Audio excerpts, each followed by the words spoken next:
আমার যদি একবারের জন্য মনে হতো যে এটি আসলে মানে সরকারের বিরুদ্ধে প্রতিবাদ না, এটি সরকার পতনের আন্দোলন না, এটি আসলে দেখা যাচ্ছে যে স্বাধীনতা বিরোধীদের একটি কি বলবো যে একটি যেই অপচেষ্টা, এবং যেটা এখন মোটামুটি প্রমাণিত, এটি নিয়ে তো আসলে কনফিউশনের কিছু নাই। কারণ হুম, হুম, হুম। মুক্তিযোদ্ধাদের প্রতি যে আসলে একটা গোষ্ঠীর আক্রোশ ছিল কিংবা তাদের প্রতি যে বিদ্বেষ ছিল, সেটি তো আসলে তারা দেখিয়ে দিয়েছে যখন তারা ক্ষমতার কাছাকাছি ছিল। তো আমার মনে হুম। হয় যে এই ব্যাপারগুলা তাদের এই চেহারাটা যদি তারা 5 আগস্টের আগে উন্মুক্ত করতো, আমার মনে হয় আমি রাস্তায় নামার আগে দ্বিতীয়বার ভাবতাম। আপনি জুলাই যোদ্ধা, যেহেতু বিভ্রান্তির বশত হয়ে হোক, ইলিউশনের কারণে হোক, যে কোনো কারণে হোক আন্দোলনে ছিলেন আপনার প্রতিবাদের জায়গা থেকে, কিন্তু প্রতারিত হয়েছেন কিনা যদি প্রশ্নটা এইভাবে করি, যে আপনি প্রতারিত হয়েছেন কিনা জুলাই যোদ্ধা হিসেবে, এবং কোন ধরনের ভুল মনে হচ্ছে কিনা? শুধু আমি না, যারা হচ্ছে জুলাইতে জীবন দিয়েছে, যারা পঙ্গুত্ব বরণ করেছে, এবং সেই সাথে যেই মানুষগুলোর আকুণ্ঠ সমর্থনে আসলে একটা রেজিম চেঞ্জ হয়েছে, সবাই প্রতারিত হয়েছে। দেখা যায় যে 1 বছরের মধ্যেও তাদের লাশ আইডেন্টিফাই হয় না। মেডিকেলের মর্গে বছরের উপরে তাদের লাশ পড়ে থাকে, এবং গণকবরে কিছু কিছু লাশের দেখা যায় এখনো আইডেন্টিফিকেশন সম্ভব হয় নাই। তো ধরেন যে একটা রেজিম চেঞ্জের জন্য যে তারা ডেসপারেট ছিল, এবং মানুষের জীবনের প্রতি যে তাদের মিনিমাম কোনো দায়বদ্ধতা ছিল না, বরং তারা এই লাশের উপর দাঁড়িয়েই যে আসলে ক্ষমতায় আহরণ করতে চেয়েছিল, সেটি সাক্ষী তো আমি নিজে।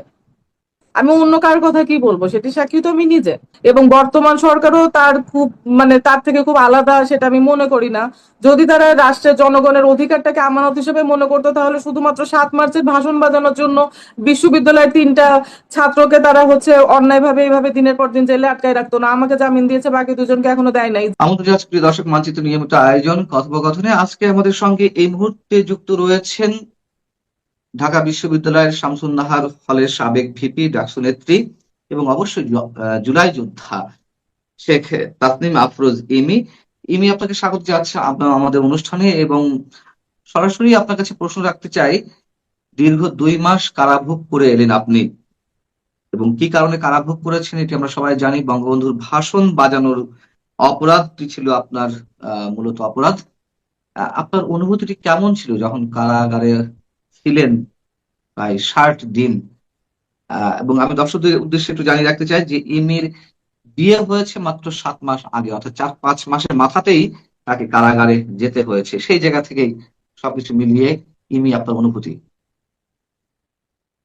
আসলে কারাগারের অনুভূতি যদি বলি, যারা আপনি নিজেও তো যেহেতু অভিজ্ঞতা আপনার হয়েছে, তো আসলে যারা কারাগারে গিয়েছে, তারা আসলে কেমন অনুভব করে বা তাদের জীবনটা আসলে কিরকম হয়ে যায়, সেটা আসলে কারাগারের বাইরে থেকে কখনোই বোঝা সম্ভব না। কারণ বিভিন্ন নেতাদের আত্মজীবনী বলেন বা বিভিন্ন সময় কারাগারের অভিজ্ঞতা আসলে মানে পড়ার মাধ্যমে কিছুটা জানার সুযোগ হয়েছিল, কিন্তু যখন নিজের জীবন দিয়ে উপলব্ধি করেছি, তখন আমার মনে হয়েছে যে মানে অনেক কিছুই আসলে দেখা যেত যে আমি কখনো ভাবতেও পারিনি যে এরকম পরিস্থিতিতেও মানুষকে জীবন কাটাতে হয়।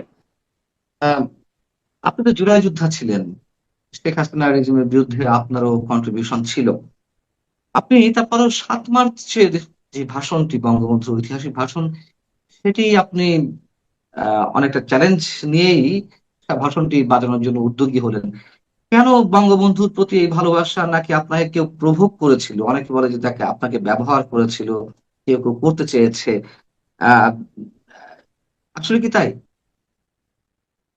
মজার ব্যাপার হচ্ছে, আমি আসলে কখনোই ধরেন যে মুক্তিযুদ্ধের বাইরে কখনো আমার অস্তিত্ব বা সত্তাকে আমি কখনো চিন্তাই করিনি। হুম, এবং হুম, আমার ধরেন যে পারিবারিক ভাবেই বলেন কিংবা আমার নিজের যেই মতাদর্শ বলেন, আমার আসলে ধরেন যে মুক্তিযুদ্ধকে আমি খুব কি বলবো যে খুব দৃঢ়ভাবে লালন করা একটা মেয়ে। তো এখন ব্যাপার যেটা হয় যে যে সরকারি ক্ষমতায় থাকুক, তাদের তো কিছু সমালোচনা হয়, তাদের কিছু কর্মকাণ্ডের প্রতিবাদ হয়। তো সেক্ষেত্রে দেখা গেছে যখন আওয়ামী লীগ সরকার ক্ষমতায় ছিল, তাদের কিছু কিছু কার্যক্রম এমন ছিল যে সেটির সাথে আসলে কোনোভাবে আপোস করা সম্ভব হয়নি। যখন আসলে ছাত্রদের লাশ পড়তে থাকে কিংবা দেখা যায় যখন নাগরিকদের অধিকার খর্ব করা হয়, তখন স্বাভাবিকভাবে একজন সচেতন নাগরিকের জায়গা থেকে প্রতিবাদ করা দায়িত্ব মনে করেছি, প্রতিবাদ করেছি।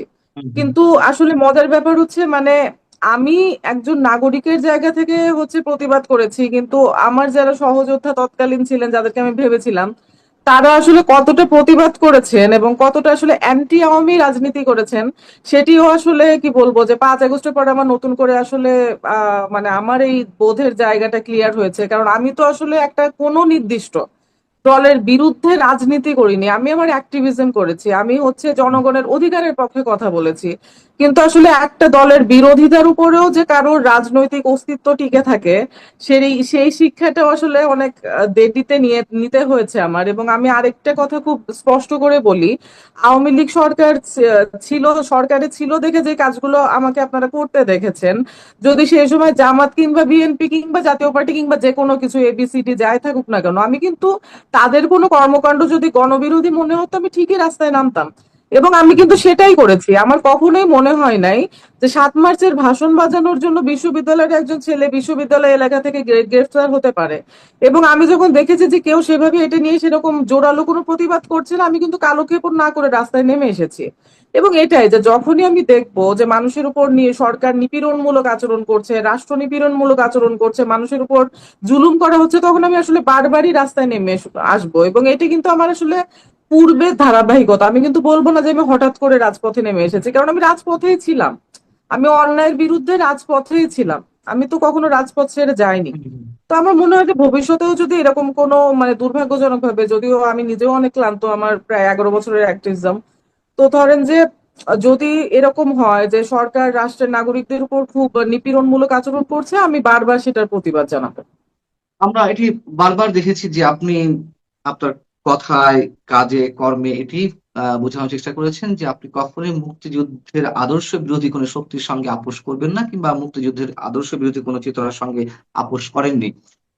যদি তাই হয়ে থাকে, জুলাই আন্দোলন যারা করলো, শেখ হাসিনার সরকার পতনের জন্য যখন এক দফা আন্দোলন হলো, আমি নিজেও কিন্তু দেখেছি শহীদ মিনারে মুক্তিযুদ্ধ ভিত্তিক গান বাজানো হয়েছে, বঙ্গবন্ধুর ভাষণ বাজানো হয়েছে, মুক্তিযুদ্ধ ভিত্তিক নানান ধরনের স্লোগান দেওয়া হয়েছে। আমরা না হয় বুঝতে পারিনি, আপনি ওই আন্দোলনে ছিলেন না। আপনারা কি কখনো বুঝতে পেরেছেন যে এই আন্দোলনের মধ্যে, এই আন্দোলনের পিছনে অন্য কোনো স্টেট অথবা বিশেষ কোনো গোষ্ঠীর কাজ রয়েছে, মুক্তিযুদ্ধের চেতনাকে সামনে নিয়ে এসেই মানুষকে বিভ্রান্ত করার চেষ্টা করা হয়েছে? আমি বলবো যে এটা আমার ব্যক্তিগত ব্যর্থতা। এবং আমার মনে হয় যে বিশ্বাসের জায়গাটাও, আমরা এমন দুর্ভাগ্যজনক একটা দেশে এবং সমাজে জন্মগ্রহণ করেছি, বিশ্বাসের জায়গাটা এত সরল হওয়া উচিত না। যেই কারণে যে আন্দোলন শুরু হয় বঙ্গবন্ধুর বাংলায় বৈষম্যের ঠাঁই নাই বলে, সেই আন্দোলনের ধরেন চূড়ান্ত যেই সফলতাটা আসে 5 আগস্ট, ঠিক 5 আগস্টেই আসলে দেখা যায় যে 32 নম্বরের বাড়িটি ভাঙচুর করা হয়, কিংবা মুক্তিযুদ্ধ যোদ্ধাদের উপর যে অত্যাচার গুলো নেমে আসে। এবং এগুলো কিন্তু তারা 5 আগস্টের আগে করার সাহস পায় নাই। তারা কিন্তু ধরেন যে 5 আগস্ট বিকাল থেকেই তো সারা দেশে তাণ্ডবটা শুরু হয়। তো আমি আসলে আজকে আমি অনেয়ারই বলছি, আমার যদি একবারের জন্য মনে হতো যে এটি আসলে মানে সরকারের বিরুদ্ধে প্রতিবাদ না, এটি সরকার পতনের আন্দোলন না, এটি আসলে দেখা যাচ্ছে যে মুক্তিযোদ্ধা স্বাধীনতা বিরোধীদের একটি কি বলবো যে একটি যেই অপচেষ্টা, এবং যেটার আসলে যেটা এখন মোটামুটি প্রমাণিত, এটা নিয়ে তো আসলে কনফিউশনের কিছু নাই। কারণ হুম, হুম, হুম। মুক্তিযোদ্ধাদের প্রতি যে আসলে একটা গোষ্ঠীর আক্রোশ ছিল কিংবা তাদের প্রতি যে বিদ্বেষ ছিল, সেটি তো আসলে তারা মানে দেখিয়ে দিয়েছে যখন তারা ক্ষমতার কাছাকাছি ছিল। তো আমার মনে হয় হুম। যে এই ব্যাপারগুলা, তাদের এই চেহারাটা যদি তারা 5 আগস্টের আগে উন্মুক্ত করতো, আমার মনে হয় আমি রাস্তায় নামার আগে দ্বিতীয়বার ভাবতাম।